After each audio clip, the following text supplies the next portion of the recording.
అన్ని అన్నిటను గైకొనుచు మీరు దీర్ఘాయుష్మంతులగునట్లు మీరు స్వాధీనపరుచుకొనుటకు ఏరు దాటి వెళ్ళుచున్న దేశమందు మీరు జరుపుకొనుటకు మీకు బోధింపవలనని మీ దేవుడైన యెహోవా ఆజ్ఞాపించిన ధర్మమంతయు అనగా కట్టడలు విధులు ఇవే. కాబట్టి ఇశ్రాయేలు నీ పితరుల దేవుడైన యెహోవా నీతో చెప్పిన ప్రకారము పాలు తేనెలు ప్రవహించే దేశంలో మేలు కలిగి బహుగా అభివృద్ధి నొందినట్లు నీవు వాటిని విని అనుసరించి నడుచుకునేవాడిని. ఇశ్రాయేలు వినుము, దేవుడైన యెహోవా అద్వితీయుడగు యెహోవా నీ పూర్ణ హృదయముతోను నీ పూర్ణ ఆత్మతోను నీ పూర్ణ శక్తితోను నీ దేవుడనైన యెహోవాను ప్రేమింపవలను. నేడు నేను నీకు ఆజ్ఞాపించి మాటలు నీ హృదయంలో ఉండవలను.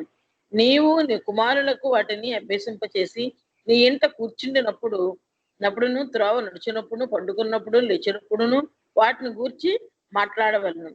సూచనగా వాటిని నీ చేతికి పట్టుకొనవలను. అవి నీ కన్నుల నడుమ బాసికము వలె ఉండవలను. నీ ఇంటి ద్వార బంధముల మీదను నీ గవనుల మీదను వాటిని వ్రాయవలను. నీ దేవుడైన యెహోవా నీ పితరులైన అబ్రహాము ఇస్సాకు యాకోబులతో చేసిన ప్రమాణం బట్టి నిన్ను ఆ దేశములో ప్రవేశపెట్టి నీవు కట్టడి గొప్ప మంచి పురములను నీవు నింపని మంచి ద్రవ్యముల చేత నింపబడిన ఇండ్లను నీవు త్రవ్వకపోయినను త్రవ్వబడిన బావులను నీవు నాటని ద్రాక్ష తోటను ఒలివ తోటలను నీకిచ్చిన తర్వాత నీవు తిని తృప్తి పొందినప్పుడు దాసుల గృహమైన ఐగుప్తు దేశంలో నుండి నేను రప్పించిన యెహోవాను మరవకుండా నీవు జాగ్రత్త పడము. నీ దేవుడని యెహోవా భయపడి ఆయనను సేవించి ఆయన పేరట ప్రమాణము చేయవలను. నీవు ఇతర దేవతలను అనగా నీ చుట్టూనున్న జనముల దేవతలను సేవింపకూడదు. నీ మధ్యను నీ దేవుడైన యెహోవా రోషము గల దేవుడు కనుక నీ దేవుడైన యెహోవా కోపాజ్ఞ ఒకవేళ నీ మీద రగులుకొని దేశంలో నుండకుండా నిన్ను నశింపచేయను. మీరు మస్సాలో మీ దేవుడైన యెహోవాను శోధించినట్లు ఆయనను శోధింపకూడదు. నీ దేవుడైన యెహోవా ఆజ్ఞలను అనగా ఆయన నీకు నియమించిన శాసనములను కట్టడాలను జాగ్రత్తగా ఆచరించవలను. నీకు మేలు కలుగునట్లును నీ ఎదుటి నుండి నీ సమస్త శత్రువులను వెళ్ళగొట్టదనని యెహోవా చెప్పిన ప్రకారము నీ పితరులతో ప్రమాణం చేసిన ఆ మంచి దేశంలో నీవు ప్రవేశించి దానిని స్వాధీనపరుచుకున్నట్లును నీవు యెహోవా దృష్టికి యథార్థమైనది ఉత్తమమైనది చేయవలను. ఇక మీదట నీ కుమారుడు మన దేవుడని యెహోవా మీకు ఆజ్ఞాపించిన శాసనములు కట్టడలు విధులు ఏవని నిన్ను అడుగునప్పుడు నీవు నీ కుమారునితో ఇట్లనము, మనం ఐగుప్తు దేశంలో ఫరోకు దాసులమై ఉండగా యెహోవా బాహుబలము చేత ఐగుప్తులో నుండి మనను రప్పించెను. మరియు యెహోవా ఐగుప్తుల మీదను ఫరో మీదను అతని ఇంటి వారందరి మీదను బాధాకరములైన గొప్ప సూచక్రియలను అద్భుతములను మన కన్నుల ఎదుట కనపరిచి తాను మన పితరులతో ప్రమాణం చేసిన దేశంను మనకిచ్చి మనలను దానిలో ప్రవేశపెట్టుటకు అక్కడి నుండి మనల్ని రప్పించను. మనకు నిత్యం మేలు కలుగటకై యెహోవా నేటి వలె మనల్ని బ్రతికించినట్లు మన దేవుడైన యెహోవాకు భయపడి కట్టడలన్నిటిని గైకొనవలని మనకు ఆజ్ఞాపించను. మన దేవుడైన యెహోవా మనకు ఆజ్ఞాపించినట్లు ఆయన సన్నిధిని ఈ సమస్తమైన ఆజ్ఞలు అనుసరించి మనం నడుచుకున్నప్పుడు మనకి నీతి కలుగును. ఈ వాక్యం దేవుడు దీవించుగాక. ఆమేన్. ఆమేన్. దేవునికి స్తోత్రములండి. నేటి వాక్య భాగంలో మనం కొన్ని అంశాలు నేర్చుకుందాము. మరి 1 నుండి 3 వచనాలలో ఈ ఆజ్ఞలు అంటే మనం 5వ అధ్యాయంలో మనము చూసుకున్నాము. దేవుడి 10 ఆజ్ఞలు, దశ ఆజ్ఞలు, 10 commandments in chapter 5. మరి వీటిని అనుసరించి నడుచుకోవాలి. మీ దేవుడైన యెహోవాకు భయపడి అంటే ఇక్కడ భయంతో వణికిపోవడం అది కాదు, కానీ ప్రేమతో, రెవరెన్షియల్ ఫియర్, ప్రేమతో, గౌరవముతో దేవుణ్ణి గౌరవించాలి. దేవుని మాటలకు విధేయత చూపించాలి. దేవునిని గౌరవించి ఆయన కట్టడలు ఆజ్ఞలను అన్నీ కూడా 1 కాదు 2 కాదు అన్నీ ఆయన ఆజ్ఞలన్నీ గైకొనాలి. ఎంతకాలం? జీవిత కాలం అంతా కూడా lifelong, not 1 day, 2 day, or 1 year, 2 years. Lifelong. We have to obey all the commands throughout the life. యెహోవాకు భయపడి. We have to respect the Lord and we have to obey the Lord. ఎవరెవరు చేయాలి అంటే first verse లోనే yourself and your children and children's children. నీవు ఒక్కడవే కాదు, నీవు నీ తరం వారు, తర్వాతి తరం వారు, ఆ తరువాతి తరం వారు, అంటే నిత్యము మీ వంశమంతా, మీ దేశమంతా కూడా దేవుని ఆజ్ఞలను పాటించాలి, దేవునికి ఘనపరచాలి, ఆయనను మహిమపరచాలి, ఆయన ఆజ్ఞలన్నీ గైకొనాలి, వారి జీవితకాలం అంతా గైకొనాలి. మరి అట్లా గైకొంటే ఏమవుతుంది? రిజల్ట్ ఏంటి అంటే వెర్స్ 2లో చెప్పారేంటి? దీర్ఘాయుష్మంతుడగునట్లు, లాంగ్ లైఫ్, అది ఎవర్ లాస్టింగ్ లైఫ్. నీకు దీర్ఘాయుష్మంతుడగుతావు, నీకు నిత్యమైన జీవితము లభిస్తుంది మీకు అని దేవుని మాటలు ఇక్కడ చదువుతున్నాము. ఇక్కడ ధర్మశాస్త్రం అంతయు ఆయన కట్టడలను విధులను ఇవే. ఏవి? 2వ వచనంలో చెప్పబడింది. ఏంటా కట్టడలు విధులు? మనం చూసాం కదా, 5th చాప్టర్లో ఆయన కట్టడలు విధులు చూసాము. 10 ఆజ్ఞలు, 10 దశాజ్ఞలు, 10 కమాండ్మెంట్స్. ఆ కట్టడలు విధులు ఇవే.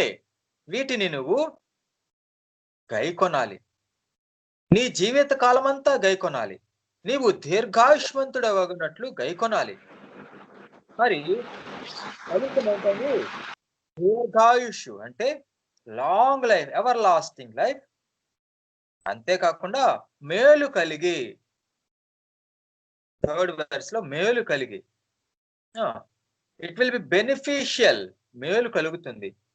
బహుగా అభివృద్ధి పొందుతావు, వృద్ధి పొందుట, ఎక్సెల్ ఇన్ లైఫ్, వృద్ధి పొందుట. బహుగా మేలు కలుగుతుంది, వృద్ధి పొందుతారు. మరి ఎప్పుడు? ఈ ఆజ్ఞలనన్నింటినీ విని అనుసరించి నడుచుకుంటే కదా. 3 కనిపిస్తున్నాయి, వినాలి, అనుసరించి నడుచుకోవాలని చూస్తున్నాం. మనం చూస్తూ వస్తున్నాము, విని నేర్చుకొని దాని ప్రకారం నడుచుకో అని చెప్తున్నారు. అప్పుడు నీవు నీతిమంతుడు అవుతావు, దీర్ఘాయుష్మంతుడు అవుతావు, నీకు ఎవర్ లాస్టింగ్ లైఫ్ వస్తుంది, నీకు ever lasting peace, ever lasting Kingdom, ever lasting Joy నీకు వస్తుంది. కాబట్టి మీరు వాటిని విని అనుసరించి నడుచుకోండి అని దేవుని వాక్యం చెప్తుంది. మరి 4వ వచనం నుండి 9వ వచనం వరకు, వెర్స్ 4th to 9th, ఇది ఒక ప్రత్యేకమైన అంశము ద్వితీయోపదేశ కాండంలో. దీనిని షమా ఇజ్రాయేల్ అంటారు. షమా ఇజ్రాయేల్, ఇది ఇస్రాయేలు వారి ప్రార్థన, జూయిష్ ప్రేయర్. మరి మనకు యేసుక్రీస్తు ప్రభు శిష్యులు ఆయనకు అడిగారు, అయ్యా మాకు ప్రార్థన నేర్పించుము అంటే యేసే మనకు ప్రార్థన నేర్పించారు. Jesus taught a prayer to his disciples in the New Testament. Our Lord living in heaven, hallowed be thy name, thy kingdom come, thy will be done on this earth as it is in heaven. Likewise, he taught the prayer. యేసే మనకు ప్రార్థన నేర్పించారు నూతన నిబంధనలో. మరి చాలా వరకు మరి యేసే నమ్ముకున్న వారు ఈ ప్రార్థన ఎరుగు ఉంటారు, వారు ఈ ప్రార్థన చేస్తారు చాలా మంది. చూస్తారా, అది మోడల్, ఒక మోడల్ ప్రార్థన, ఒక మోడల్, ఒక మాదిరికరమైన ప్రార్థన. మరి ఇక్కడ పాత నిబంధనలో మరి ఇప్పుడు ఇశ్రాయేలు రాజ్యం ఉన్నది. మరి వారు ఏం ప్రార్థన చేస్తారు అంటే, ఇదిగో మనము చెప్పుకుంటున్న ఈ 4 నుంచి 9 వెర్సెస్, ఈ ద్వితీయోపదేశ కాండము 6వ అధ్యాయము 4 నుండి 9, 4th to 9th, ఇది జూయిష్ ప్రేయర్. షామా ఇస్రాయేల్ అంటే హియర్ ఓ ఇస్రాయేల్ అని ఇంగ్లీష్ లో ప్రార్థన స్టార్ట్ అవుతుంది. హియర్ ఓ ఇస్రాయేల్ అని దేవుడు మాట్లాడుతున్నాడు. ఇస్రాయేలు వినుము, షామా ఇస్రాయేల్, అది షమా ఇస్రాయేల్ అంటారు, ఇస్రాయేలు వారి ప్రార్థన. మరి ఇప్పటికీ కూడా ఇస్రాయేలు వారు దీనిని ఉదయం ఒకసారి, సాయంత్రం ఒకసారి వల్లిస్తూ ఉంటారు. ఇది వారికి ఏంటంటే బై హార్టెడ్. ఇంకా చిన్నప్పటి నుండి వారికి ఇది బై హార్ట్. అందరికీ కూడా వచ్చిన మాటలు, బైబిల్లోని మాటలు ఇవి. వారు పిల్లలు మొదలుకొని పెద్దవారు వృద్ధుల వరకు కూడా ప్రతి ఒక్కరు ఇశ్రాయేలు ధర్మశాస్త్రమును అనుసరించే వారు అందరూ కూడా ఈ ప్రార్థనను నేటి వరకు ప్రార్థిస్తుంటారు. చూసారా, మనం అప్పుడప్పుడు టీవీలో చూస్తుంటే ఇశ్రాయేల్ వారు ఇలా పట్టిస్తూ ఇట్లా ముందుకు వెనక్కి ఊగుతూ ఉంటారు, పట్టిస్తూ ఉంటారు. ఆ వెయిలింగ్ వాల్ అక్కడ కూడా వారు ఈ ప్రార్థన వల్లిస్తూ దేవుణ్ణి స్మరించుకుంటారు. ఇది ఇశ్రాయేలు ప్రార్థన. ఇశ్రాయేలు వినుము అంటే అదే షమా ఇశ్రాయేల్. హియర్ ఓ ఇశ్రాయేల్, ఇశ్రాయేలు వినుము, ఇశ్రాయేలు వినుము. మన దేవుడైన యెహోవా అద్వితీయుడగు యెహోవా. అంటే దేవుడు only one God, there is no second. అద్వితీయుడు అంటే no second, only one God, there is no second God. I am the only one God, there is no second God. Hear O Israel, ఇశ్రాయేలు వినుము, అద్వితీయుడగు దేవుడు యెహోవాయే. ఆయన ఒక్కడే దేవుడు, ఇంకా వేరొక దేవుడు లేడు. కాబట్టి నువ్వేం చేయాలి? నీ పూర్ణ హృదయంతో, నీ పూర్ణ ఆత్మతో, నీ పూర్ణ శక్తితో నీ దేవుడైన యెహోవాను ప్రేమించవలెను. చూసారా, మరి ఇది మనకు చాలా తెలిసిన వచనము. మరి క్రైస్తవులందరికీ కూడా, యేసయ్యను నమ్మిన వారందరికీ కూడా తెలిసిన వచనం ఇది. బైబిల్ యొక్క సారాంశము అంటే సమ్మరీ ఆఫ్ ద బైబిల్ ఏంటి అంటే, యేసయ్య 2 వచనాలు చెప్పారు, 2 మాటలు. అందులో మొదటి మాట ఇదే, ఏమిటండి? నీ దేవుడైన యెహోవాను నీవు ప్రేమించాలి. ఎట్లా ప్రేమించాలి? ఇక్కడ చెప్పబడింది కదా, నీ పూర్ణ ఆత్మతో, నీ పూర్ణ హృదయంతో, నీ పూర్ణ శక్తితో ఆయనను ప్రేమించాలి. ఇది మొదటి ఆజ్ఞ. మరి నూతన నిబంధనలో కూడా మనకు యేసయ్య చెప్పిన ఆజ్ఞ ఇదే, నీ దేవుడైన యెహోవాను నీవు నీ పూర్ణ ఆత్మతో, పూర్ణ బలముతో, పూర్ణ శక్తితో నీవు ప్రేమించాలి. అది దేవుని ప్రేమించుట. ఆయన ఒక్కడే, ఇంకా రెండోవాడు లేడు. కాబట్టి మరి ఈ లోకములో అనేకమైన ఉన్నాయి. కాబట్టి అబ్సల్యూట్ లవ్ అనేది ఈ లోకంలో లేదు. అబ్సల్యూట్ అంటే మనిషి, దేవుడు ఒక్కడే కాబట్టి మనిషి దేవునికి ప్రేమించే ఆ ప్రేమను అబ్సల్యూట్ లవ్, అది ఇంకా రెండవది లేదు. మరి దేవుడు మనుష్యులను అబ్సల్యూట్ లవ్, మనల్ని కూడా ఆయన ఎంతో అమితముగా ప్రేమించాడు ఆయన. చూసారా, మరి మనకు దేవుడు ఒక్కడే, దేవునికి సంఘము ఒక్కటే. దేవునికి 10 సంఘాలు లేవు. దేవుని యొక్క సంఘం, సార్వత్రిక సంఘము ఒకటే, వధువు సంఘము ఒక్కటే, వరుడైన యేసుక్రీస్తు ప్రభు ఒక్కడే. కాబట్టి వధువు సంఘమైన మనము యేసుక్రీస్తు ప్రభుని ఎట్లా ప్రేమించాలి? ఇట్లా పూర్ణ హృదయముతో. How should we love? With our whole heart and whole soul and whole mind and whole strength. అది because he is the only one God and God has only one bride, one church. So church has to love the Lord because there is no second Lord, there is no second Christ, there is no second Savior. Absolutely there is only one Savior. So we have to love the Lord absolutely with our whole heart, whole soul and whole strength. పూర్ణ శక్తితో, పూర్ణ హృదయంతో, పూర్ణ ఆత్మతో మనం ప్రేమించాలి యెహోవా. మరి ఇంకేమంటున్నారు? ఈ మాటలు, నేను నీకు ఆజ్ఞాపించిన ఈ మాటల్ని నీ హృదయములో ఉంచుకోవాలి. Right? So the word of God has to be preserved in the heart. It should be written in our hearts. We have to keep the word of God not in the pocket, not in the book, not on the wall, not somewhere else, but we have to keep the word of God within our heart. మన హృదయములో ఉంచుకోవాలి అని ఇక్కడ మనం చూస్తున్నాం. అంతేకాకుండా ఇంకేం చేయాలి? నీ కుమారులకు వాటిని అభ్యసింప చేయాలి. Teach. You have to keep the law in your heart and you have to teach the law to the next generation, to your children. When? ఎప్పుడు? ఇక్కడ వివిధ రకాల సన్నివేశాలు ఇవ్వబడ్డాయి.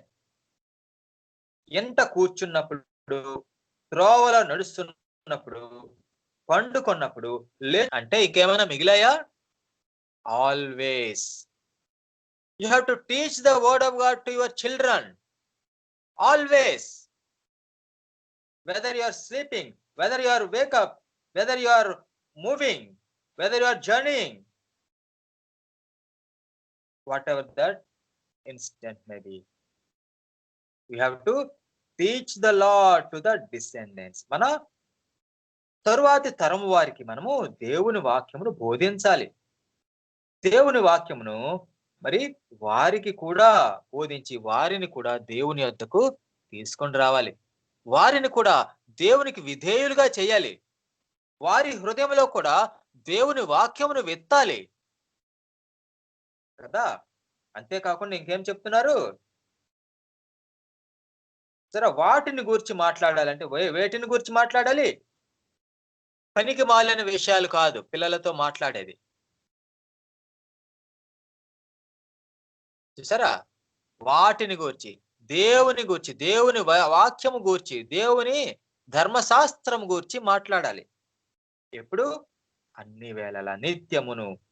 ఎంట కూర్చున్నప్పుడు, త్రోవలో నడుస్తున్నప్పుడు, పండుకునేటప్పుడు, లేచినప్పుడు, అన్ని వేళలా కూడా దేవుని వాక్యమును గూర్చి పిల్లలతో సంభాషించాలి. దేవుని వాక్యం యొక్క ప్రాధాన్యతను చెప్పాలి. Importance of God, we have to teach the children. ఇంకేం చేయాలి? సూచనగా వాటిని నీ చేతి కట్టుకోనాలి. చేతి కట్టుకోవాలంట. ఏంటి? దేవుని వాక్యము నీ కన్నుల నడుమ బాసికము వలె ఉండాలి. కన్నుల నడుమ, తలపైన అది కట్టుకోవాలంట. ఇంటి ద్వారము మీద, నీ గమనుల మీద ఆ వాక్యమును వ్రాయాలి. దేవుని వాక్యము వ్రాయాలి. చూసారా? మరి నేడు మనం అనేకమైన ఇవి ఆచారాలు చూస్తాము. మరి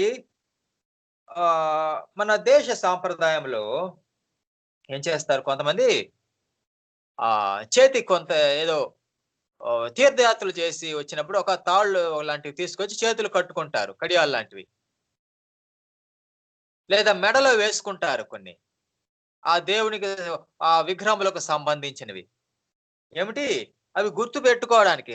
నేను ఫలానా భక్తుడిని, నేను ఫలానా వానికి నేను ధ్యానంలో ఉన్నాను, ఫలానా వానికి మొక్కుబడి చేశాను అని వానికి గుర్తుండులాగున వాడి చేతులు కట్టుకుంటాడు ఆ తాళ్ళు, లేదా వాడి మెడలో వేసుకుంటాడు ఆ తాళ్ళు. అవి ఏం చేస్తున్నాయి అంటే ఆ మనిషికి గుర్తు చేస్తున్నాయి. ఎల్లప్పుడు చేయి చూసుకున్నప్పుడు, మెడలో చూసుకున్నప్పుడు గుర్తు చేస్తుంటాయి. నేను ఫలానా దేవుడికి మొక్కుకున్నాను, ఫలానా చోటుకి వెళ్ళాలి, ఫలానా నేను అని వాడికి గుర్తు చేస్తూ ఉంటాయి కదా. మరి అనేక మంది మరి క్రైస్తవులలో కూడాను మనము చూస్తాము. దేవుని వాక్యాలు గోడలపైన రాసి ఉంటాయి, సంఘాలలో రాసి ఉంటాయి, మనము చూస్తూ ఉంటాము కదా. మరి దేవుడు ఇక్కడ చెప్తున్న దీనికి ముఖ్యమైన ఇంపార్టెంట్ మీనింగ్ ఏంటి? స్పిరిచువల్ మీనింగ్ ఏంటి? చేతులు కట్టుకోవడం అంటే మనం చేతికి వాక్యాలు కట్టుకొని తిరుగుతామా? Should we bind the word of God to our hands and in our neck? Should we bind the word of God? Is this the meaning of this? No. The meaning of this is that we have to write the word of God. We have to, when we listen the word of God, it enters in our brain and it should go down to the heart. మన హృదయంలో రాయబడాలి. మనం వినినది హృదయంలో చేర్చబడాలి, హృదయంలో రాయబడాలి. ఆ హృదయంలో విన్నది ఇప్పుడు చేతులకి కాళ్ళకి రావాలి. అంటే మన నోటి నుంచి, మన చేతులు, మన కాళ్ళు ఇప్పుడు దేవుని పనులు జరిగించేవిగా ఉండాలి. From the heart the word of God should be displayed through our mouth, through our works, through our walks. When we work with our hands, when we walk with our legs, when we speak with our mouth, the word of God, the glory of God should manifest. Adi, that is the spiritual meaning. That manamu we have to bind the word of God to our hands, or we have to bind the word of God in between our eyes or in our neck. Adi దేవుని చిత్తం ఏంటి? మన హృదయంలో దేవుని వాక్యం వ్రాయబడాలి. మరి మన ఆలోచనలలో, మన మాటలలో, మన పనులలో, మన ప్రవర్తనలో, మన నడవడికలో మరి ఆ దేవుని యొక్క లక్షణాలు ప్రతిబింబించాలి. దేవునికి ఘనత రావాలి మన ద్వారా అని దేవుని చిత్తమై ఉన్నది కదా. మరి దేవుని వాక్యం ఊరకనే గోడపై రాసుకొని ఉంటే ఏమైనా ఉపయోగం ఉందా? దేవుని వాక్యం గోడపై రాసుకుంటే ఏమైనా ఉపయోగం ఉందా? అది మన హృదయంలో ఉండాలి. దానిని మరచిపోకుండా ఉండాలని గోడపై వ్రాసుకున్నది ఎప్పుడు చదువుతూ ఫలానా దేవుని వాక్యం అని మనము గుర్తుకు తెచ్చుకుంటూ ఉంటాం. ఎందుకంటే మనిషి మరచిపోతాడు. మ్యాన్ ఫర్గెట్స్, మనిషి మర్చిపోతూ ఉంటాడు. కాబట్టి మన గోడలపై రాసుకున్నది అది మనకు గుర్తుకు తెస్తూ ఉంటుంది. మనం బైబిల్ ధ్యానం చేసుకుంటూ ఉంటే దేవుని వచనాలు మనం గుర్తుకు తెచ్చుకుంటూ ఉంటాము. చాలా వచనాలు మనం మర్చిపోతూ ఉంటాము. కానీ మరలా చదువుకుంటూ ఉండాలి, దాన్ని గుర్తుకు తెచ్చుకుంటూ ఉండాలి. Man forgets, that is why you have to read the word of God continuously daily, so that you can recollect, you can remember and write them in our heart. మన హృదయాల్లో మనము రాసుకోవాలి. ఇది దేవుని యొక్క వాక్యము. మరి ఈ విషయంలో మనం చూస్తే అద్వితీయుడకు దేవుడు నీ పూర్ణ హృదయముతో ఆయనను అనుసరించాలి. మరి దేవుణ్ణి భయపడము అంటే ఏంటి? దేవుణ్ణి ప్రేమించేవాడంటే ఎవరు ప్రేమించుతాడు దేవుణ్ణి? ఇక్కడ నీ పూర్ణ హృదయంతో, నీ పూర్ణ మనస్సుతో దేవుని ప్రేమించు అంటున్నారు. లవ్ యువర్ లార్డ్ అంటే వాట్ డస్ ఇట్ మీన్? అంటే ఏంటి? మనకి దాని అర్థం ఏంటి? మరి జాన్స్ చాప్టర్ 14 and verse 21 లో చూస్తే, నా ఆజ్ఞలను అంగీకరించి వాటిని గైకొనువాడే నన్ను ప్రేమించువాడు అని ఇక్కడ వ్రాయబడింది. చూస్తారా? ఎవరు యేసుని ప్రేమిస్తున్నారు? I love you Lord, I love you Lord అని పాటలు పాడేస్తే యేసుని ప్రేమించినట్టు అవుతుందా? కాదు. ఆయన ఆజ్ఞలను గైకొనేవాడే. He that hath my commandments and keepeth it, it is that loves me. ఎవరైతే నా ఆజ్ఞలను మరి ఒబే చేస్తున్నారో, ఫాలో చేస్తున్నారో, those are the persons that loves me. వారే దేవుని ప్రేమించేవారుగా ఉన్నారు. అలాగే 1 జాన్ 1 యోహాను 5వ అధ్యాయము 3లో చూస్తే, మనం ఆయన ఆజ్ఞలను గైకొనుటయే దేవుని ప్రేమించుట. దేవుని ప్రేమించడం అంటే ఏంటి? దేవుని పటాన్ని పెట్టుకొని ప్రేమించడమా, లేదా బైబిల్ని ముద్దు పెట్టుకొని ప్రేమించడమా? కాదు. ఆయన ఆజ్ఞలను గైకొనుటయే దేవుని ప్రేమించుట. For this is the love of God, that we should keep his commandments. What is that love? Keeping the commandment of God is the love towards God. దేవునిని ప్రేమించడం అంటే దేవునికి విధేయులుగా ఆయన మాటలకు ఒబీడియన్స్ చూపించడమే. అదే దేవుణ్ణి ప్రేమించడము అంతే కదా. మరి తర్వాత దేవుని వాక్యమును హృదయంలో వ్రాసుకోవడం. మరి మనము దీనిని అనేక వచనాల్లో మనం చూస్తాము. మరి సామెతలు కాదు, కీర్తనలు, Psalms 31 and 37 chapter 37 and verse 31 లో చూస్తే, వారి దేవుని ధర్మశాస్త్రము వారి హృదయములలోనున్నది అని చూస్తున్నాము. వారి అడుగులు జారవు. The law of the Lord is in their heart. The law of God is in his heart అని ఉంటుంది. దేవుని వాక్యము వారి హృదయంలో, ఎవరి హృదయంలో ఉండాలి? ఇప్పుడు ఎవరైతే దేవుని ప్రేమిస్తూ ఉన్నారో, ఎవరైతే యేసుక్రీస్తునందు విశ్వాసం ఉంచారో, those who loved the Lord Jesus, in them should be the word of God. వారి హృదయంలో దేవుని వాక్యము ఉండాలి. తర్వాత అదే సామ్స్ 40 and verse 8 లో, I delight to do thy will, O my God. Yeah, thy law is within my heart. దేవా, నీ చిత్తము నెరవేర్చుట నాకు సంతోషకరము. నీ ధర్మశాస్త్రం ఎక్కడ ఉంది? నా అంతర్యములో ఉంది, నా హృదయములో ఉన్నది. దేవుని ధర్మశాస్త్రము హృదయములో. అవును. నీ ఎదుట నేను పాపము చేయించుకుంటున్నట్లు నా హృదయములో నీ వాక్యం ఉంచుకొని ఉన్నాను. సామ్స్ 119 and verse 11 లో చూస్తే, Thy word have I hid in my heart, so that I might not sin against thee. మరి దేవుని వాక్యం హృదయంలో ఉంచుకుంటే దానివల్ల ఉపయోగం ఏంటి? పాపమునకు దూరముగా పారిపోతాము. పాపము చేయకుండా పాపమునకు దూరముగా పారిపోతాము అని మనము చూస్తున్నాం. మరి దేవుని ఆజ్ఞలు మనతో, మన హృదయంలో ఉంటే అవి మనకు జ్ఞానము కలుగు చేసేవిగా ఉంటాయి అని కూడా మనము చూడవచ్చు. మరి అదే ప్రోవెర్బ్స్ 3 chapter 3 verse 1-3 లో చూస్తే, నా కుమారుడా, నా ఉపదేశమును మరువకము, నా ఆజ్ఞలను హృదయపూర్వకముగా గైకొనుము. అవి దీర్ఘాయువును సుఖజీవముతో గడుచు సంవత్సరములను శాంతిని నీకు కలుగు చేయను. దయను సత్యమును ఎన్నడును నిన్ను విడిచి పోనీయకము. వాటిని కంఠభూషణముగా ధరించుకొను. నీ హృదయమును అను పలక మీద వాటిని రాసుకొను. ఎక్కడ రాసుకోవాలి? నీ హృదయమనే పలక మీద. Write them upon the table of your heart. ఈ ప్రొవెర్బ్స్ లో ఉంది.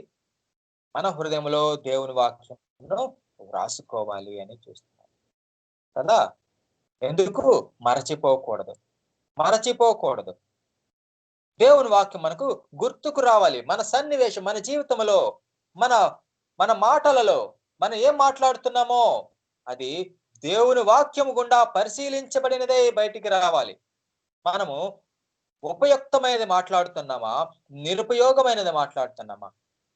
దేవునికి అనుకూలమైనది మాట్లాడుతున్నామా, దేవునికి అనుకూలము కానిది మాట్లాడుతున్నామా?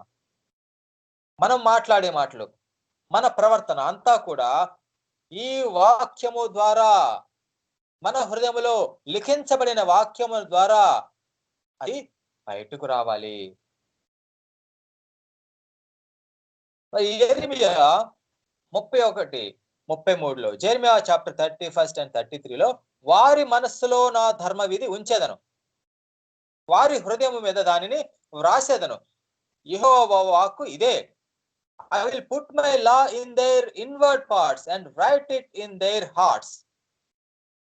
దేవుని వాక్యం మన హృదయంలో వ్రాయబడాలి. అవును, అది మంచి నేల అయి ఉండాలి. మంచి నేలను పడిన విత్తనములు పోలిన వారెవరగా? యోగ్యమైన మంచి మనస్సులో వాక్యమును విని హృదయములో దానిని భద్రపరుచుకుని దానిని అనుసరించి మంచి ఫలములను ఫలించువారు. లూకా 8:15 వ్రాయబడింది. ఏం చేయాలి? యోగ్యమైన మంచి మనస్సుతో వాక్యము విని హృదయములో దానిని భద్రపరుచుకొని దానిని అనుసరించి మంచి ఫలములను ఫలించువారు. వారు దేవుని పిల్లలు. లూకా 8:15 The good ground is that they which with an honest heart listen the word of God, and after hearing the word of God they will keep it in their heart and bring forth fruit with patience. అది ఆ వాక్యమైన వాక్యము హృదయములో వెత్తబడింది, ఆ హృదయంలో భద్రపరచబడింది. ఆ వాక్యం ఇప్పుడు ఫలములు ఫలిస్తుంది. అది దేవుని వాక్యమును హృదయములో భద్రపరచుకోవడం అంటే కదా. దేవుని వాక్యమును మన హృదయములో భద్రపరచుకోవాలి అని నేర్చుకుంటున్నాము. దేవుని వాక్యం బోధిస్తూ ఉన్నది మనకి. వాక్య ప్రకారము మనము విని మర్చిపోయే వారంగా కాకుండా విని దానిని హృదయంలో భద్రపరుచుకునే వారంగా ఉండాలి. మరి మరిచిపోకుండా మాటికి మనము దేవుని వాక్యమును ధ్యానిస్తూ దేవుని వాక్యం చదువుకుంటూ ఉంటే మనము విన్న వాక్యం మరలా గుర్తుకు వస్తుంది. అది మరలా లిఖించబడుతుంది. దేవుని వాక్యము లిఖించబడుట. అది చూసారా, మొదట విధేయత చూపించి దేవుని వాక్యానుసారంగా నడుచుకోండి అని చెప్పబడింది. తరువాత మరి షామా, ఇశ్రాయేలు వినుము అని అద్వితీయుడైన దేవుడిని గురించి, ఆయనను ప్రేమించడం గురించి, ఆయనకు విధేయుడిగా ఉండటం గురించి చెప్పబడింది. అంతేకాకుండా విన్న వాక్యము వారితోనే అంతరించిపోకూడదు. వారి కుమారులకు, తరువాతి తరం వారికి అది చెప్పబడాలి, ప్రకటించబడాలి. దేవుని వాక్యము ఒక జనరేషన్స్ తో స్టాప్ అయిపోకూడదు, నిలిచిపోకూడదు. అది generation after generation. The word of God has to pass through. The spirit has to pass through from one generation to the other generation. అవును, అందుకే దేవుడు ఏం చెప్పారు, మీరు మీ పిల్లలకి చెప్పండి, ఆల్వేస్ వారికి టీచ్ చేయండి, దేవుని వాక్యాన్ని టీచ్ చేయండి అని చెప్తున్నారు.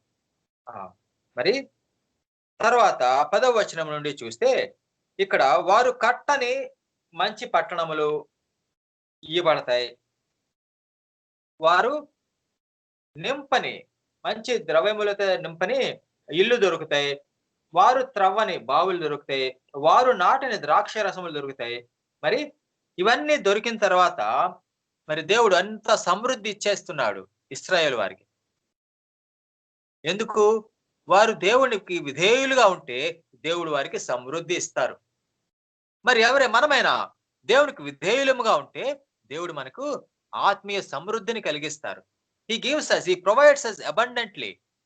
మరి ఈ అబండెన్స్ లో చూడండి, ఇక్కడ చెప్పబడింది, ఈ అబండెన్స్ లో వారు యెహోవాను మరువకుండా జాగ్రత్త పడాలి అని జాగ్రత్త చెప్తున్నారు. Be careful, do not forget the lord in your abundance.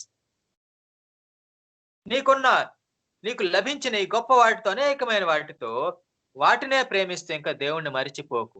Don't forget the Lord. Don't love the materials. Don't forget the Lord. Be careful అని మోషే ఈ నూతన తరం వారికి జాగ్రత్తలు చెప్తున్నాడు. ఇప్పుడు ఏం చేయాలి? మీరు దేవుణ్ణి మర్చిపోవద్దు. యెహోవాకు, ఆయనను గౌరవించి, ఆయనకు భయపడి, ఆయనను సేవించి, ఆయన పేరిటే ఏది చేసినా మీరు చేయాలి. మీరు భోజనం చేసినా, మీరు ప్రయాణం చేసినా, మీరు పడుకున్నా, మీరు లేచినా, అన్ని కూడా దేవుని నామమునే చెయ్యాలి. ఆయనకే అన్నిటిలో మొదటి స్థానం ఇవ్వాలి. First priority should go to the Lord. You have to do all things in his name, not in your name or not anybody's name. God should be first in the life of each and every believer. ప్రతి ఒక్క విశ్వాసిలో కూడా దేవుడు మొట్టమొదటి preference అయి ఉండాలి అని మనము నేర్చుకోవాలి. మరి అంతేకాకుండా ఇంకేం చెప్తున్నారు ఇక్కడ? Don't do any idolatry. మీరు దేవుణ్ణి విడిచిపెట్టి విగ్రహాల వెనక పోకండి. ఒకవేళ అట్లా వెళ్తే మీరు శపించబడతారు. దేవుడు రోషము గల దేవుడు. God is jealous God. So you will be cursed and you will be perished. You will be removed from the country, the promised land. You will be removed. You will perish from the promised land if you leave the Lord and go after idols. నీవు దేవుడిని విడిచి విగ్రహాల వెంట వెళ్తే ఆ promised land లో నువ్వు నశించిపోతావు అని ఇక్కడ మోషే ఇశ్రాయేలు వారికి జాగ్రత్త చెప్తున్నాడు. Be careful, don't leave the Lord but you cling to the Lord. దేవుని అంటి పెట్టుకొని ఉండండి. దేవునికి గౌరవం ఇస్తూ దేవునికి మీ లైఫ్ లో ఫస్ట్ ప్లేస్ ఇవ్వండి. ఇప్పుడు ఏది చేసినా మీరు దేవుని నామమునే చేయండి అని చెప్తున్నారు. మరి ఈ వచనాల్లోది మరి యేసుక్రీస్తు ప్రభువును సాతాను శోధించినప్పుడు ఈ వచనాలు యేసుక్రీస్తు ప్రభు చెప్పారు, నీ దేవుడైన యెహోవాను మాత్రమే సేవించాలి అని యేసుక్రీస్తు ప్రభుకి యేసుక్రీస్తు ప్రభు సాతానుకి సమాధానం ఇచ్చారు. సాతాను యేసుని శోధించింది. నీ దేవుడైన యెహోవాను మాత్రమే సేవించాలి, ఎవరిని పడితే వాడిని సేవించడానికి వీల్లేదయ్యా అని సాతానుతో యేసేపు చెప్పారు. ఆయన ఈ వాక్యములో నుండే, ఈ వచనముల్లో నుండే ఆయన తీసుకొని చెప్పారు. తర్వాత 16వ వచనంలో ఇంకోటి ఉంది, ఆయనను శోధించకూడదు. మరి యేసయ్య ఇంకొక మాట కూడా చెప్పారు. యేసయ్య మొత్తం 3 వాక్యాలు చెప్పారు సాతానుకు. నీ దేవుడైన యెహోవాను శోధించకూడదు అని యేసయ్య చెప్పారు. ఇక్కడ కూడా ఈ వచనం అదే. ఇశ్రాయేలు వారికి దేవుడు చెప్తున్నారు, మీ దేవుడైన యెహోవాను మీరు శోధించవద్దు, మీరు దేవునికి విధేయులుగా ఉండండి, ఆయన ఆజ్ఞలను మీరు అనుసరించి జాగ్రత్తగా నడుచుకోండి, వాటిని జాగ్రత్తగా ఆచరించండి. అప్పుడు మీకు మేలు కలుగుతుంది, మీ శత్రువులందరూ వెళ్ళగొట్టబడతారు. మీరు కనుక దేవుణ్ణి శోధిస్తే, దేవునికి బాధ పెడితే, దేవునికి విడిచిపెడితే ఇక మీరు శపించబడతారు, ఆ ప్రామిస్ ల్యాండ్ లో నశించిపోతారు. You will perish in the promise land if you leave the Lord. దేవుడు ఇక్కడ చక్కగా చెప్తున్నారు, you have to obey the Lord and you should not grieve the Lord and you should not test the Lord, you should not tempt the Lord. యేసుని శోధించకూడదు ఇక్కడ వ్రాయబడింది. మరి 19వ వచనం చివరిలో ఏం రాయబడిందంటే, నీవు యెహోవా దృష్టికి యథార్థమైనది ఉత్తమమైనది చేయవలెను. మనం ఏం చేయాలి? దేవుని దృష్టికి ఏది మంచిదో, ఏది ఉత్తమమైనదో అదే చెయ్యాలి. మన ఇష్టం వచ్చింది చేయడం కాదు. ఎందుకంటే we're not ourself now, we're dead. Now we're purchased by the blood of Christ. A price was paid for us. So we should not do anything by our own will. మన ఇష్టం వచ్చినది చేయడం కాదు. ఇప్పుడు దేవుడు మనకు తన రక్తం ఇచ్చి కొనుక్కున్నాడు. మనం వెలపెట్టి కొనబడిన వారము. కాబట్టి ఏం చేయాలి? మనము దేవునికి అనుకూలమైనది, ఉత్తమమైనది, యథార్థమైనది అది మనం చేయాలి. మన దృష్టికి అనుకూలమైనది, మన దృష్టికి మంచిది కాదు. మన దృష్టికి మంచిది అనేది దేవుని దృష్టికి చెడ్డదవుతుందేమో. యెహోవా దృష్టికి యథార్థమైనది, మంచిదైనది, ఉత్తమమైనది చేయవలెను. యథార్థత, మన హృదయములలో యథార్థత, మన పనులలో, మన మాటలలో యథార్థత ఉండాలి. దేవుని దృష్టికి యథార్థమైనవి, ఉత్తమమైనవి చేయాలి కదా. మనము నేర్చుకోవాలి. మనం ఏం చేయాలి? మనం ఏం మాట్లాడాలి? మనం ఏ పనులు చేయాలి అంటే, దేవునికి సంతోషము కలిగించే పనులు, దేవునికి విధేయత కలిగించే పనులు, ఉత్తమమైనవి, యథార్థమైనవి వాటిని మనం చేయాలి. అంటే మన ఇష్టం వచ్చినవి కాదు. ఇప్పుడు మనము జీవించుచున్న జీవితము మనది కాదు. The life we're living in now is not hours.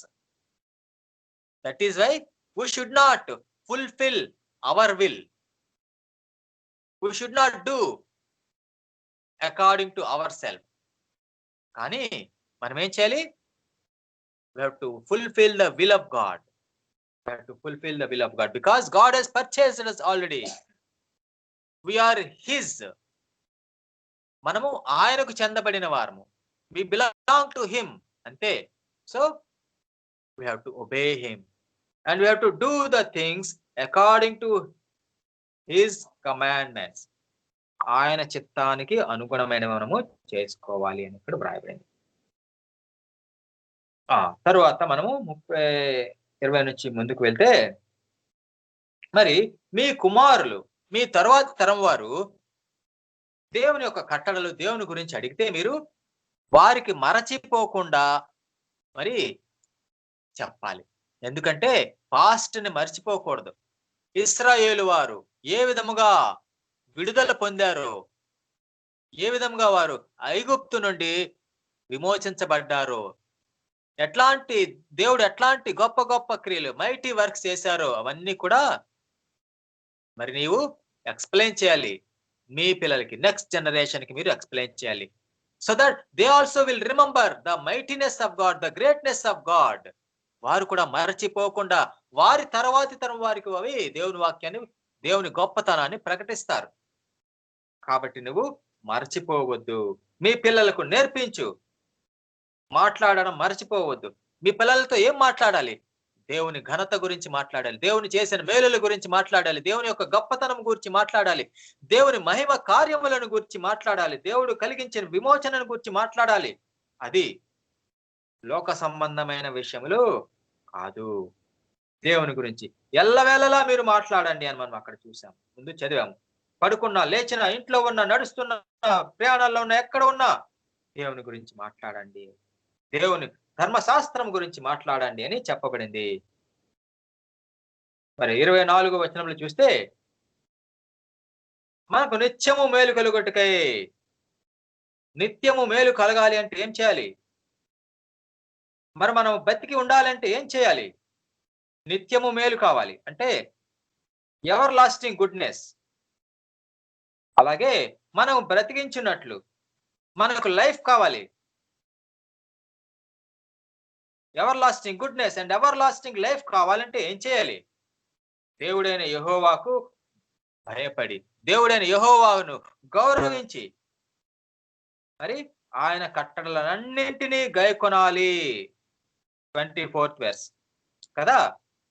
దేవుడైన యెహోవాకు భయపడాలి. We have to revere the Lord. We have to respect the Lord and we have to obey the Lord completely.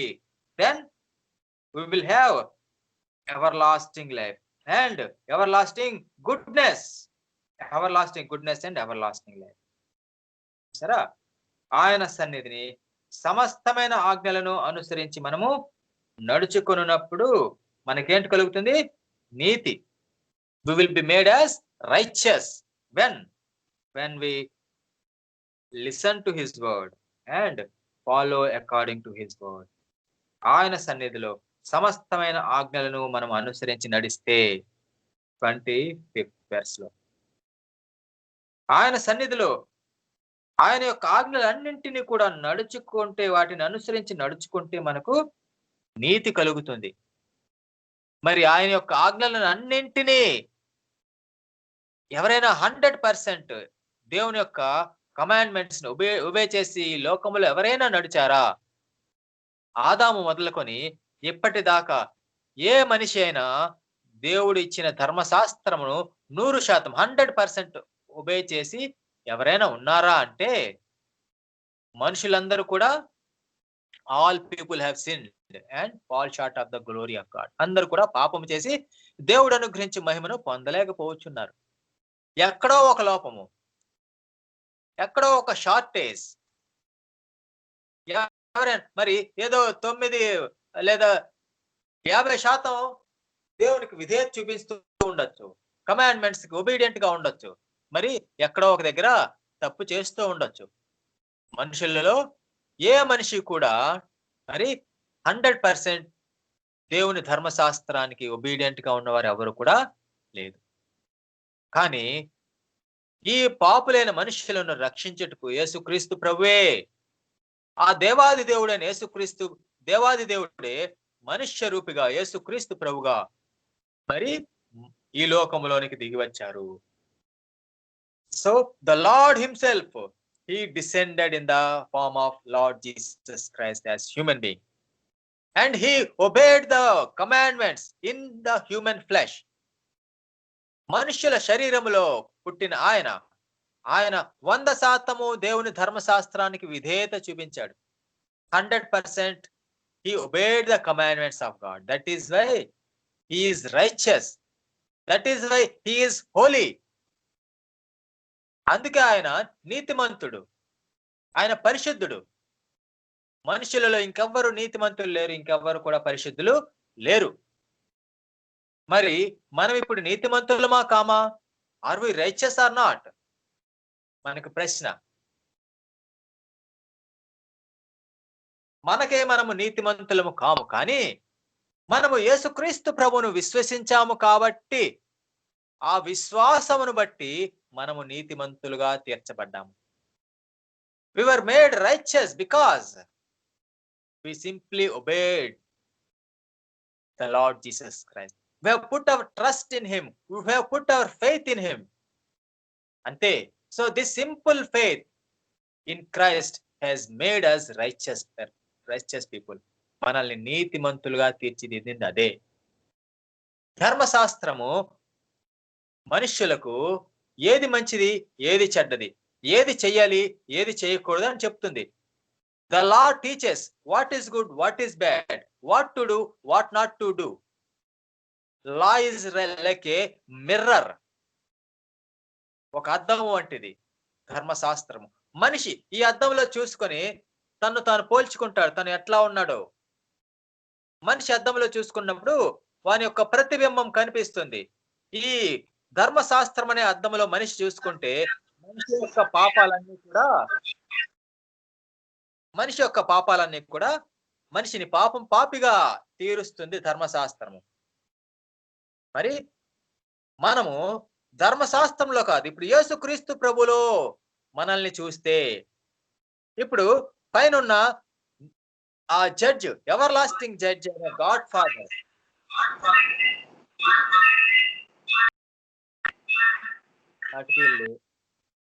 అయ్యా. సో ఇప్పుడు ఆ నిత్యమైన ఆ న్యాయాధిపతి ఇప్పుడు మనల్ని ఎట్లా చూస్తారు? ధర్మశాస్త్రంలో నుండి కాదు మనల్ని చూసేది యేసుక్రీస్తు ద్వారా మనల్ని చూస్తారు. ధర్మశాస్త్రము ద్వారా మనల్ని చూస్తే మనందరము పాపులమే, శిక్షార్హులమే.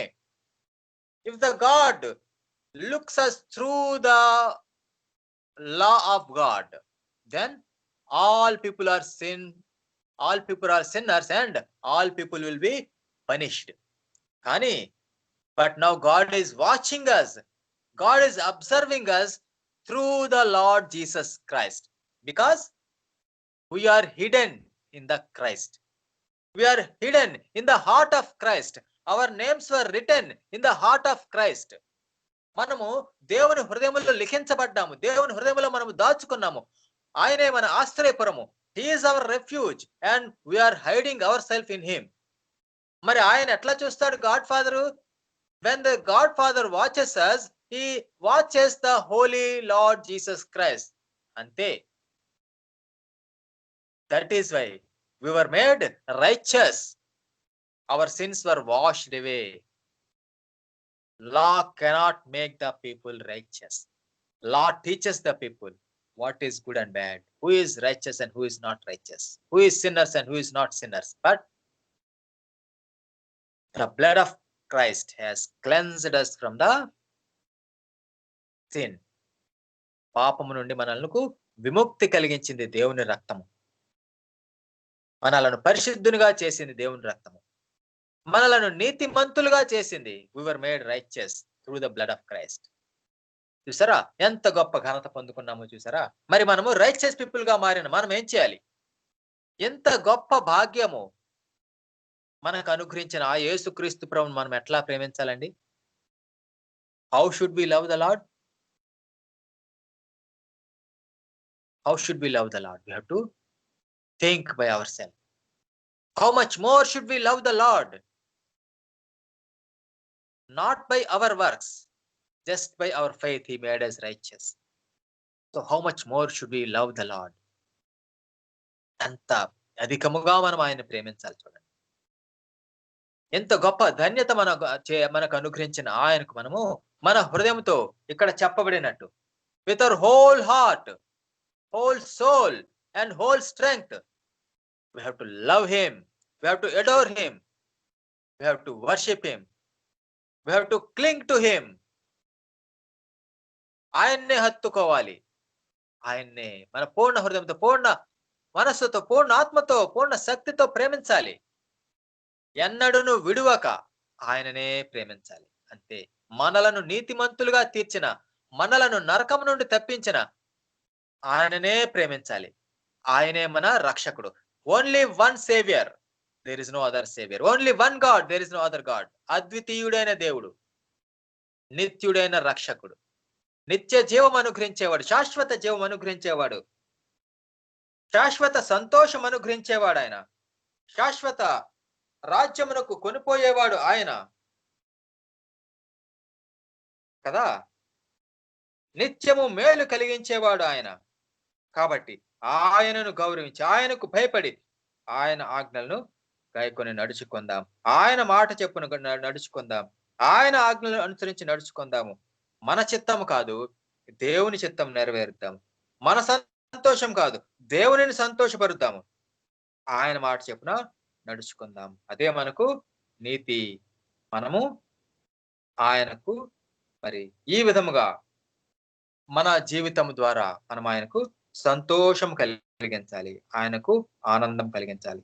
మన పనుల ద్వారా, మన మాటల ద్వారా, మన క్రియల ద్వారా, మన బిహేవియర్ ద్వారా, మన నడవడిక ద్వారా we have to bring glory and honor to the name of the Lord. అది మనమందరం కూడా ఆయనకు సంతోషం కలిగించే బిడ్డలుగా, ఆయనకు హత్తుకొని, ఆయననే మన పూర్ణ హృదయంతో, పూర్ణ ఆత్మతో, పూర్ణ బలముతో ప్రేమిస్తూ, ఆయన వచ్చే వరకు కూడా మనలను నీతిమంతులుగా చేసిన ఆయనను స్తుతిస్తూ, స్తోత్రిస్తూ, ఆయన వాక్యములను మన హృదయంలో భద్రపరుచుకొని, ఆయనకు విధేయులంగా ఉంటూ, మన తరువాతి తరం వారికి, మన పిల్లలకు దేవుని యొక్క మహిమను, దేవుని యొక్క వాక్యమును బోధిస్తూ మనము మన జీవిత యాత్రను గడపవలసిన వారమై ఉన్నాం.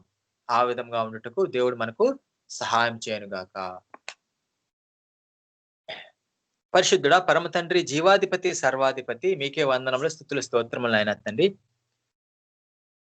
నాయనా, ఇంత గొప్ప ధన్యత మాకు అనుగ్రహించిన దేవా, మీకే స్తోత్రములు నాయనా తండ్రి. నాయనా, పాపులమైన మమ్ములను నాయనా తండ్రి, మీ రక్తములో మమ్మల్ని శుద్ధీకరించి, నాయనా, కేవలము మీపైన మేము ఉంచిన విశ్వాసము ద్వారా మమ్మలను నీతిమంతులుగా తీర్చినందుకు మీకే స్తోత్రములు నాయనా తండ్రి. నాయనా, వందనాలు. నాయనా, మీ ధర్మశాస్త్రం మాకు అనుగ్రహించారు నాయనా తండ్రి. స్తోత్రములు నాయనా తండ్రి. నాయనా తండ్రి, ఈ ధర్మశాస్త్రము ద్వారా మాకు నేర్పిస్తున్నారు నాయనా, ఏది చేయాలి, ఏది చేయకూడదు, ఏది మంచిది, ఏది చెడ్డది, అన్ని కూడా మాకు నేర్పిస్తున్నా నాయనా తండ్రి. స్తోత్రం తండ్రి. నాయనా, భూమిపైన ధర్మశాస్త్రమును 100% అవలంబించినది, అనుసరించింది ఎవరూ లేరు కానీ ఒక్క యేసుక్రీస్తు ప్రభే నాయనా తండ్రి. మా కొరకే దేవాది దేవుడుగా ఉన్న ప్రభు క్రీస్తు యేసుగా దిగివచ్చి మా కొరకు నీతిమంతుడుగా జీవించిన ఆయన తండ్రి, మా కొరకు మరణించాను ఆయన తండ్రి. స్తోత్రమయ్యా నాయన తండ్రి. నాయన, మాకు విమోచన దయచేసినందుకు మీకే స్తోత్రములు, నరకము నుండి తప్పించినందుకు మీకే స్తోత్రములు ఆయన తండ్రి. అవును తండ్రి, నాయన, మీ వాక్యములను మా హృదయంలో భద్రపరుచుకునవలసిన వారమై ఉన్నాము నాయన. అంతేకాకుండా నాయన, మరి మీకు గౌరవిస్తూ మా జీవితంలో ప్రధానమైన పాత్ర, మరి నాయన తండ్రి, ప్రధాన స్థానము మీకే ఇస్తూ నాయన తండ్రి, మీ యొక్క వాక్యములను అనుసరించి నడుచుకుంటూ మీకు సంతోషం కలిగించే మంచి పిల్లలుగా ఉంటున్నాయన తండ్రి. మా తరువాతి తరం వారికి కూడా, మా పిల్లలకు కూడా నాయన మీ మహిమను, మీ గొప్పతనమును, మీ వాక్యమును బోధిస్తూ నాయన తండ్రి, నాయన, మరి నాయన, ఈ జీవిత యాత్ర కొనసాగించులాగున నాయన మమ్మల్ని అందరినీ కూడా విశ్వాసంలో బలపరచమని, మీ ఆత్మ ద్వారా నాయన మమ్మల్ని పూర్తిగా నింపమని, మీ వాక్యమును మా హృదయంలో లిఖింప చేయమని నాయన తండ్రి, మరి మా మంచి గొర్రెల కాపరి అని దేవా, మా కొరకే ప్రాణం పెట్టిన దేవా నాయన, మమ్మల్ని ఎంతో మిక్కిలిగా ప్రేమించిన దేవా నాయన తండ్రి, మీకే స్తోత్రములు చెల్లించుకుంటూ మా కోసం త్వరగా వస్తానని వాగ్దానం చేసిన దేవా, మీ రాకక ఎదురు చూస్తూ ఉండగా నాయన తండ్రి, మరి నేడో రేపో మీ రాక నాయన తండ్రి, ఈ రోజు రాత్రి గాని మీ రాక దయచేస్తే నాయన తండ్రి, ఆకాశ మేఘారూఢుడే మీరు వస్తే నాయన సంగమునకు పైకెక్కి రమ్ము అని పిలిస్తే నాయన తండ్రి, మమ్మల్ని అందరినీ జ్ఞాపకం చేసుకున్నామని, మమ్మల్ని అందరినీ మీరు అక్కడికే సిద్ధపరచమని వేడుకుంటూ, కృపామయుడు, కనికరము గల గొప్ప దేవుడు అయిన యేసుక్రీస్తు ప్రభు పరిశుద్ధమైన ఘనమైన నామములో స్తుతించి పాదములు పట్టుకుని విన్నవించుకొంచున్నాము మా పరమ తండ్రి. ఆమేన్. అందరికి వందాలండి. ప్రైజ్. ఆమేన్.